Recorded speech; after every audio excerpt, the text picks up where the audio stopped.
எங்க அப்பா வந்து இட்ஸ் லைக் எம்ஜிஆரோட ரொம்ப பெரிய ஃபேன், டை ஹார்ட் ஃபேன். அவர் இப்போ இல்ல, இஸ் நோ மோர்.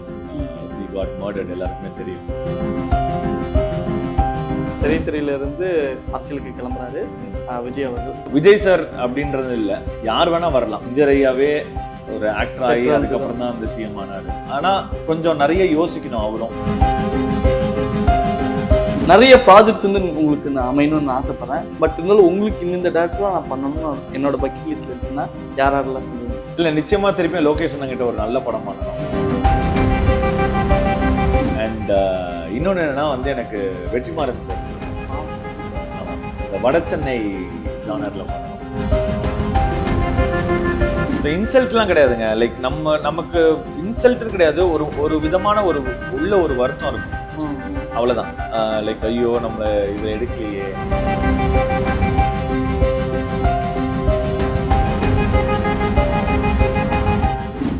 அதிகமா ஹாப்பியா இருக்கவங்ககிட்டயும் அதிகமா பாசிட்டிவா இருக்கவங்ககிட்டயும் நீங்க பாத்தீங்க அப்படின்னா ஒரு புரிதல். ரஜினி டைலாக் மாதிரி பேசுறீங்க. இல்ல அப்சர்வ் பண்ண வச்சு சொல்றேன். ஸோ அந்த மாதிரி ரொம்ப புரிதல் இருக்கும். அவங்களுக்கு பின்னாடி கண்டிப்பா ஒரு சோகம் இருக்கும். அந்த சோகத்துல இருந்து ஒரு ஒரு லெசன் எடுத்திருப்பாங்க. அந்த மாதிரி உங்களுக்குள்ள இந்த சோகம் எனக்கு இருந்துகிட்டே இருக்கு, இல்ல இருந்தது, அந்த மாதிரி ஏதாவது? இல்ல, அது எங்க அப்பா தான். சோ எங்க அப்பா இல்ல, அதுக்காக நான் அந்த லீடும் கேட்டேன். கரெக்டா சொல்லிட்டீங்க. இல்ல, எங்க அப்பா வந்து இட்ஸ் லைக் ரொம்ப ரொம்ப மனுஷன் வந்து எம்ஜிஆர் ஐயாவோட ரொம்ப பெரிய ஃபேன், டை ஹார்ட் ஃபேன் அவரு. ஸோ என்ன வேணா பண்ணுவார் எம்ஜிஆர் ஐயாக்காக. ஸோ அதனால அவர் இப்போ இல்ல, is no more. He got murdered, எல்லாருக்குமே தெரியும். ஸோ அவரோட லாஸ் வந்து எனக்கு ரொம்ப பெரிய இழப்பு அது. ஸோ இன்னும் வந்து ஏதாவது ஒரு படம் சைன் பண்ணாலோ இல்ல எது பண்ணாலுமே வந்து எங்க அப்பா வந்து என் கூட இருக்காரு அப்படின்ற ஒரு மனநிலை தான் இருக்கும். கண்டிப்பா. இப்போ உங்க பக்கத்துல அப்பா இருந்திருந்தாருன்னா நீங்க அவர்கிட்ட என்ன விஷயத்துல ஷேர் பண்ணியிருந்திருப்பீங்க? ஏங்க நிச்சயமா நான் ஷேர் பண்றதோட அவர் நிறைய ஷேர் பண்ணியிருப்பார். அவர் நிறைய டைரக்டர்ஸ், ப்ரொடியூசர்ஸ் எல்லார்ட்டையும் போய் பேசி எனக்கு சான்ஸ் வாங்கி கொடுத்து நிறைய பண்ணியிருப்பார். ஓகே, அவர் அப்பாலாவது கண்டிப்பா உங்களுக்கு ஒரு சின்ன ஒரு லாஸ் தானல்ல? ஆமா, கெரியர் வைஸ். என்ன லாஸ் இல்லைங்க, பெரிய லாஸ் அது. அது எல்லாருக்குமே இருக்கும். கெரியரா இன்னும் அவர் சப்போர்ட்டிவா. ஆமா. ஓகே, இன்றளவும் நிறைய பேர் வந்து கொண்டாடிட்டே இருக்கிறாங்க. ஆனா இந்த ஒரு விஷயத்த நான் தலைவர்கிட்ட இருந்து நான் எடுத்துக்கிட்டேன், எப்பவும் எடுத்துக்கிட்டே இருப்பேன் அப்படின்னு நீங்க இந்த விஷயத்த சொல்லுவீங்க? அவர் நல்லது செய்யறது, மத்தவங்களுக்கு சாப்பாடு போடுறது. சூப்பர்ண்ணே. ஸோ அதே தான் நானும் பண்ணிட்டு இருக்கேன். யார் வந்தாலுமே நான் வந்து சாப்பாடு போடுவேன், யார் வந்தாலுமே வந்து நான் வந்து நல்லது பண்ணுவேன். எத்தனை பேருக்கு இப்போ ரீசெண்டா நம்ம சாப்பாடு போட்டுட்டு இருக்கோம் அந்த மாதிரி? இல்ல, நான் யாரு தோட்டத்துக்கு வந்தாலுமே like I give food. Oh okay, everyday. ஆமா. Super super super. நான் இந்த சில பேர் வந்து இத்தனை நாளுக்கு 10 பேர். இல்ல அப்படிலாம் கிடையாது. லைக் இங்க வந்தாலே அதுதானே, அதுதான் ஃபர்ஸ்ட். ஸோ அதனால பட் நிறைய டேஸ் இங்க இருக்கிறது இல்ல, ஷூட்டு, இந்த மேட்சஸ், இந்த இதெல்லாம் போறதுனால I am not here. So இருக்கும் போதெல்லாம் வந்து நான் அதுதான் பண்றேன். ஓகே, அரசியல் பத்தி கேட்க முடியாது, இருந்தாலும் லைட்டா டச் பண்றேன். ஓகே, நம்ம திரைத்துறையில இருந்து அரசியலுக்கு கிளம்புறாரு விஜய் அவர்கள். இப்போ அவர் வந்து இல்லாதது தமிழ் சினிமாவுக்கு ஒரு பெரிய லாஸ். இருந்தாலும் அரசியல் களத்துக்கு வரன்ற போது நீங்க ஒரு சீனியரா அங்கிருந்து பார்க்கும்போது எப்படி? ஐயோ, நான் சீனியர்லாம் கிடையாது, அவரை மாதிரிலாம் வர முடியாது. பிளஸ் நிறைய பேர் இருக்காங்க, அவரோட பெரிய ஜாமான்கள்லாம் இருக்காங்க. ஸோ அரசியல் அப்படின்னு கிடையாது. Like I am also in politics. அதனால ஏடிஎம்கேல மாநில இளைஞர் அணி துணை செயலாளராக இருக்கேன். ஸோ விஜய் சார் அப்படின்றது இல்லை, யார் வேணா வரலாம். ஆக்டர்ஸ்ல இருந்து யாராவது வரணும்னு ஆசைப்பட்டாலும் நிச்சயமா வரலாம். ஏன்னா எம்ஜிஆர் ஐயாவே ஒரு ஆக்டர் ஆகி அதுக்கப்புறம் தான் அந்த சிஎம் ஆனாரு. ஸோ யார் வேணாலுமே வரலாம். ஆனா கொஞ்சம் நிறைய யோசிக்கணும் அவரும். எப்படி நம்ம இதை கொண்டு போலாம், தனியா நிக்கலாமா இல்ல கூட்டணி சேரலாமா, எல்லாமே யோசிக்கணும். மோர் than me he knows better. இவ்வளோ ரிஸ்க் எடுத்து படங்களை விட்டுட்டு அவ்வளோ சம்பாதியத்தை விட்டுட்டு வரும்போது கிட்டத்தட்ட ஒரு 275 கோடி. அவருக்கு யோசிச்சிருப்பார், நிறைய யோசிச்சிருப்பார். ஸோ இண்டிவிஜுவல்ஸ் அவங்க யோசிக்கிறது வந்து நம்மளுக்கு புரியாது இல்லையா? ஸோ அதனால அவர் என்ன யோசிச்சிருக்காருன்னு அவருக்கு மட்டும் தான் தெரியும். He is in a confidence state, like அவர் வின் பண்ணுவாருன்னு. அண்ட் அதுக்கேற்ற மாதிரியும் நீங்க எங்க போனாலுமே லைக் மக்களோட கூட்டம் அலமோதுல பதற வைக்குதுங்க. ஆமா. இப்போ நீங்க வந்து உங்களுக்கு ஏதாவது மைண்ட்ல ஏதாவது டிப்ரெஷன் ஆயிடுச்சு, எங்காவது போகணும் அப்படின்னா நீங்க எந்த இடத்துக்கு நீங்க போவீங்க? லைக் ட்ரிப்பா இல்ல ஏதாவது ஒரு பிடிச்ச இடம் இல்ல ட்ரிப்லாம் இல்ல. என் கூட ஒரு ஒரு சின்ன செட் ஆஃப் ஃப்ரெண்ட்ஸ் தான் இருப்பாங்க. ஒரு ஒரு 5 பேர் 6 பேர். என் செட் ஆஃப் ஃப்ரெண்ட்ஸ் பாத்தீங்கன்னா வந்து என்னோட மூவி டைரக்டர், அசிஸ்டன்ட் டைரக்டர்ஸ் அவங்க தான். ஸோ அவங்க கூட சும்மா அப்படியே டர்ஃப்ல கிரிக்கெட் விளையாடுறது, வாலிபால் விளையாடுறது.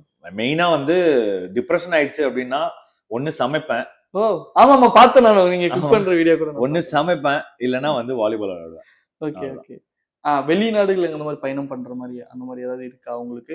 இந்த இடத்துக்கு நான் போவேன், இந்த இடம் எனக்கு ரொம்ப இல்ல பிடிக்கும். எல்லாமே எல்லா இடத்துக்குமே போவேன். I like to travel.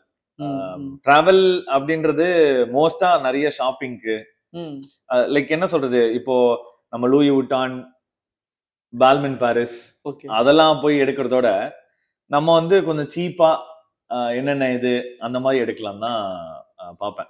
இந்த இந்த இந்த இந்த ஷர்ட்லாம் வந்து நம்ம ஆங்கர் நீங்க இருக்கீங்கல்ல, வந்த உடனே நீங்க என்ன சொன்னீங்க? 8000 ரூபாய் இருக்கும் நீங்க. நான் என்ன சொன்னேன்? நான் அந்த பிரைஸ் சொன்னா மக்கள் ஷாக் ஆயிடுவாங்க. ஜஸ்ட் 300. ஏங்க ஒரு நிமிஷம் மனசாட்சி நீங்க பாருங்க, அந்த ஷர்ட் 300 ரூபான்னு சொன்னா நம்புவீங்களா? இல்ல நிஜமாவே இது வந்து when I went to Thailand, I got lot of shirts and t-shirts. So அதுல வந்து இதெல்லாம் லைக் நம்மளுக்கு என்ன சொல்றதுன்னா, நம்ம ஸ்டைலிங்க்கும் நம்ம போடுற இதுக்கும் வந்து கொஞ்சம் டீசென்ட்டா நல்லா இதா இருக்கணும், பிரசன்டபிளா இருக்கணும். ஸோ அதுக்கு வந்து நம்ம வந்து அது போட்டாதான் நம்ம வந்து பெரிய ஆளு அந்த மாதிரிலாம் கிடையாது. 300 ரூபாய் ஷர்ட்டே சூப்பரா தாங்க இருக்குது. ஆனா பாருங்க எனக்கு பாருங்க 300 ரூபான்னு சொல்லும்போது ஆகா நம்ம தப்பா வாங்கிட்டு இருக்கோம். இனிமேல் தாய்லாந்துல போயிட்டு ஒரு பல்க் பர்ச்சேஸ் பண்ணிட்டு வந்துடும் அப்படின்றது. யோகி பாபா அண்ணா லாஸ்ட் டைம் இன்டர்வியூ பண்ணும்போது யோகி பாபா அவரோட ஒரு மறக்க முடியாத ஒரு மொமெண்ட் நீங்க வந்து ஷேர் பண்ணீங்க. ஆமாங்க. அது அந்த படமே மறக்க முடியாதுங்க. ஆக்சுவலா அந்த படமே வந்து மேல போயிருக்க வேண்டியது நானு. அது ரீகால் பண்றேன். அது என்ன நடந்ததுன்ற ஒரு விஷயம் இல்ல அதுதான் அந்த அந்த போட்ல இருந்து விழுந்து ஸ்விம்மிங் வந்து ஹீரோயினுக்கு தெரியாம என்ன முக்கி, அதுக்கப்புறம் அதுல இருந்து எஞ்சி வந்து இங்க இருந்து அந்த சைடு போட்ல பார்த்தா யோகி பாபு அங்க இருந்து கடவுளை கும்பிட்டு இருக்காரு. இப்ப கூட ரீசெண்டா நாங்க சிசிஎல் விளையாடும் போது யோகி பாபு வந்த போது அது அந்த மொமெண்ட் சொல்லிட்டு இருந்தேன் எல்லாத்தையும். அவன் போயிருப்பான், இன்னாரு எம்ஜிஆர் ஐயாகிட்டே போயிருப்பான். வேண்டாத கடவுள் கிடையாது போட்ல இருந்து அப்படின்னாரு. சோ ஆனா அந்த மொமெண்ட்ல வெளியே நகைச்சுவை சொல்லலாம், அந்த மொமெண்ட்ல ஒரு ஜர்க் ஆகும் இல்லையா? அந்த மொமெண்ட்ல ஜர்க் இல்லங்க, எனக்கு ஒண்ணுமே தெரியல. எங்க தாத்தாலாம் மேல தெரிஞ்சாரு. So sweet. நிறைய ப்ராஜெக்ட்ஸ் வந்து உங்களுக்கு நான் அமையணும்னு ஆசைப்படுறேன். பட் இருந்தாலும் உங்களுக்கு இந்த டேரக்டரா நான் பண்ணணும்னு என்னோட பக்கெட் லிஸ்ட்ல இருக்குன்னா யாரெல்லாம் சொல்லுவீங்க? இல்ல நிச்சயமா திருப்பியும் லொகேஷன் கிட்ட ஒரு நல்ல படம் பண்ணணும். கொஞ்சம் நிறைய சீன்ஸோட எக்ஸ்டெண்டடா லைக் கைதி, விக்ரம் அந்த மாதிரி ஒரு ஜானர்ல படம் பண்ணணும். அண்ட் இன்னொன்னு என்னன்னா வந்து எனக்கு வெற்றிமாறன் சார் சூப்பர். ஆமா அந்த வடசென்னை ஜானர்ல பண்ணணும். வடசென்னை ஜானர்ல ஒண்ணு பண்ணணும். I aimed for a sports movie, so it's happening now. Okay. So அதுக்கான என்ன ஹார்ட் வர்க்கோ அது இப்ப பண்ணிட்டு இருக்கேன். ஓகே. இப்போ நெக்ஸ்ட் ப்ராஜெக்ட் பத்தி நம்ம பேசணும். இப்போ ஸ்போர்ட்ஸ் மூவின்ற போது மத்த படங்களோட இன்னும் கூடுதலான ஒரு எஃபர்ட் எடுக்க வேண்டியது இருக்கும். ஆமா. காரணம் என்ன அப்படின்னா அந்த ரியலிஸ்டிக்கா நம்ம பண்ணணும் அப்படின்னு சொல்லிட்டு. சோ இது எவ்வளவு சேலஞ்சிங்கா இருக்கு? இல்ல நான் எல்லா படமுமே ரியலிஸ்டிக்கா தான் ஃபைட் பண்ணுவேன் நானு. சோ இது ஃபைட் படம்னால நிச்சயமா எனக்கு பிடிச்ச ஒரு ஜானர் தான். ஏன்னா ஃபைட்னால எனக்கு ரொம்ப பிடிக்கும். சோ என்ன சொல்றது, நிறைய ட்ரெயின் ஆயிட்டு இருக்கேன். இப்போ எம்எம்ஏ எல்லாமே ட்ரெயின் ஆயிட்டு இருக்கேன். And side by side workouts அதெல்லாம் போயிட்டு இருக்கு. ஏற்கனவே லீனா ஆயிட்டேன், ஆனா இன்னும் லீனா ஆகணும். இதுக்கு மேலயுமா? ஆமா, அந்த அந்த ஃபிட்னஸ் இருக்கணும்ல. ஏன்னா பேர் பாடி வைக்கும்போது லீன் ஆவறதுன்றது வேற, ஃபிட் ஆவறதுன்னு வேற. மசில்ஸ் ஆமா. சோ அதனால அதெல்லாம் வேணும். சோ அதெல்லாம் வேணும்ன்றதுக்காக நம்ம ஒரு ஒர்க் அவுட்ஸ் ஹார்ட் ஒர்க்ஸ் பண்ணணும். ஓகேண்ணா. இப்போ நான் ஆங்கரிங் பண்ணிட்டு இருக்கேன். நான் ஆக்டிங்காவும் சைட்ல நான் ட்ரை பண்ணிட்டு இருக்கும்போது எனக்கான இன்சல்ட்ஸ்ன்றது அது இருக்க தான் செய்யும். அது எனக்கு மட்டும் இல்ல, சினிமால எல்லாருக்குமே இருக்கும். உங்களுக்கு அந்த மாதிரி எனக்கு இந்த இன்சல்ட் மறக்கவே முடியாது அப்படின்னு ஏதாவது இருக்கா? இன்சல்ட்லாம் எதுவுமே எடுத்துக்கிறது கிடையாதுங்க. என்ன இன்சல்ட் பண்ணாலும் failure is a stepping stone of success. இல்ல நீங்க பாசிட்டிவ் எடுத்துக்கிறீங்க. எல்லாருமே எடுத்துக்கணும். இன்சல்ட் அதுதான் சொல்றேன். இன்சல்ட்னா எதுவுமே எடுத்துக்கிறது யார அவமானப்படுத்தாலும் வாங்கிப்பேன். ஐ அம் ஃப்ரீ டு கெட் இட். அவ்வளவுதான். சோ இன்சல்ட்லாம் கிடையாதுங்க. லைக் நமக்கு இன்சல்ட் கிடையாது. ஒரு விதமான ஒரு உள்ள ஒரு வருத்தம் இருக்கும். அவ்வளவுதான். லைக் ஐயோ நம்மள இதுல எடுக்கலையே, இந்த கேரக்டர் எடுத்திருக்கலாமே, நம்மள இந்த கேரக்டர் நம்மள கேட்டாங்க, ஆனா வந்து நிறைய இது நடக்கும்ல சினிமால. லைக் அவங்களுக்கு வேண்டியவங்க, அவங்களுக்கு பிடிச்சவங்க எல்லாம் போடுவாங்க. சோ அப்போ வந்து ஃபீல் பண்ணுவேன், ஐயோ இந்த கேரக்டர் கிடைச்சிருந்தா நம்ம ப்ரூவ் பண்ணிருக்கலாமே அப்படின்னு. ஓகே. அப்படி ஏதாவது சொல்ல முடியுமா? இல்ல நிறைய கேரக்டர் இந்த கூலிலேயே வந்து கண்ணா ரவி சாரோட கேரக்டர் இருந்துச்சுன்னா எனக்கு இன்னும் சூப்பரா இருந்திருக்கும். so sweet. ஆமா. ஆனா அவரோட ஃப்ரெண்டு கேரக்டரா இருந்துச்சு. But that's okay. It happens. அவ்வளவுதான். ஓகே. அடுத்த படத்துல நம்ம ப்ரூவ் பண்ணிப்போம். எஸ்.